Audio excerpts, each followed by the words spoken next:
Hello again, it's just some more difficult turtle surface area.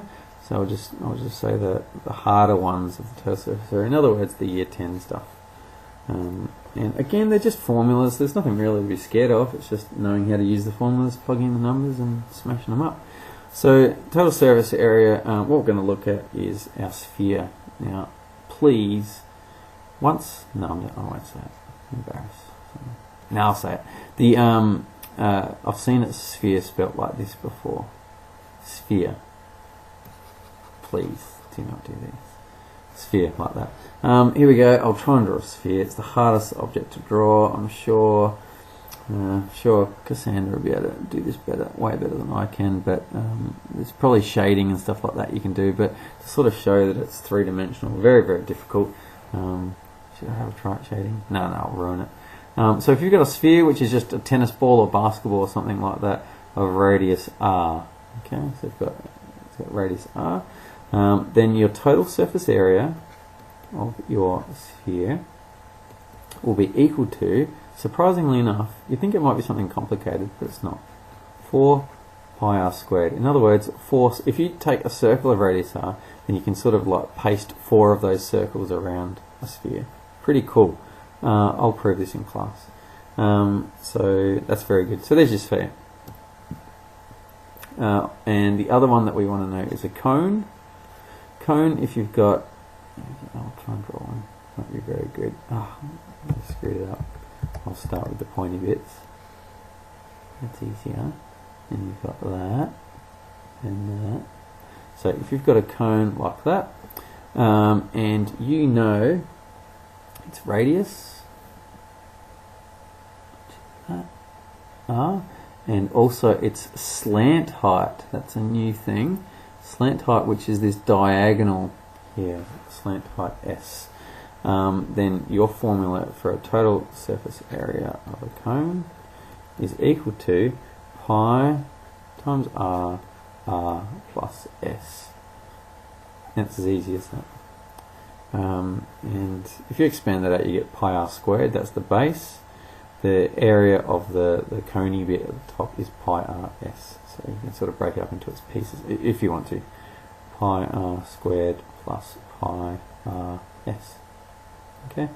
Base of the cone, cone of the cone is sort of the toppy bit. Okay. These are two formulas. And this one. And again, if you know the formulas, just do the examples. Here we go. Shouldn't be too bad. Shouldn't be, but it is. Good example. Let's do one. Gee. Now I can't be bothered doing those easy ones. Let's do this. Let's do half a sphere. That's not bad. What a good drawing that is. I hear you all at home applauding that magnificent drawing. So let's just say that's 7 meters. 7 meter radius, and let's find the total surface area of this. Okay, now don't go smashing into this. Oh yeah, it's just half of the area. Don't go like this. It's equal to half of 4 pi r squared. Don't say that. Why not? You say because 4 pi r squared is the total surface area of a sphere. Yep, no, and it's half of that. Yes, this is true. But this is that would only tell you the total surface area of that outside sort of bit. What it doesn't take into account is this stuff on the inside there. So just be really careful. Yep, half of the sphere, but you also need to add in, you've got this extra bit down in here, which it will be a circle because you've cut the sphere into half. So it's like half of an apple or something like that, plus pi r squared. That's the pi r squared, that's the area of a circle there. Okay, and half of 4 is just 2, so that's 2 pi r squared plus pi r squared. So in actual fact, that's 3 pi r squared. You didn't necessarily have to do this, but this just makes the calculations more simple. Equals 3 times pi times the radius is 7 squared, which is equal to 7 squared is 49. 49 times 3. Went on to those 27, 12, 147. I should have been able to do that in my head. Idiot. It's just 50 times 3 minus 3. Ugh. 147 pi.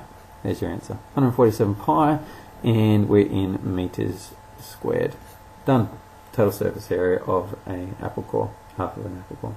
Half of an apple. Okay, let's do another example. What was the other shape I had to do? Oh yeah, a cone. Why start with that really? I should start with this. Cone. Doop, doop, doop, doop, doop. That's a pretty good one.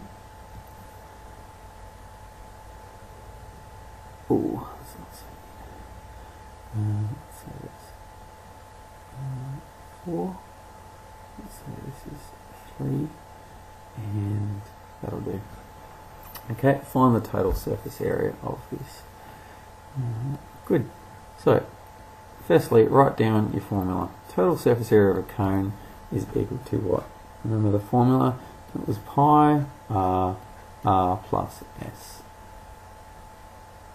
Good. Pi r plus s. Now, what is the radius? Our radius is equal to 3. And what's our s? S is this length here. Ah, we don't know it.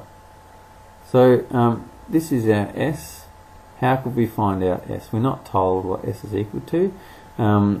If you're able to use Pythagoras, which we could in this case, we can find out what s is.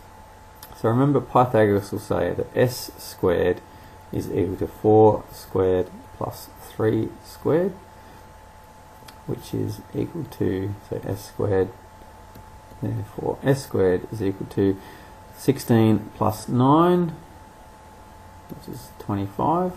Therefore, s is equal to square root of both sides, the square root of 25, which is equal to 5. So s, that slant height there, is equal to 5 units. Fantastic. Now we can find our total surface area.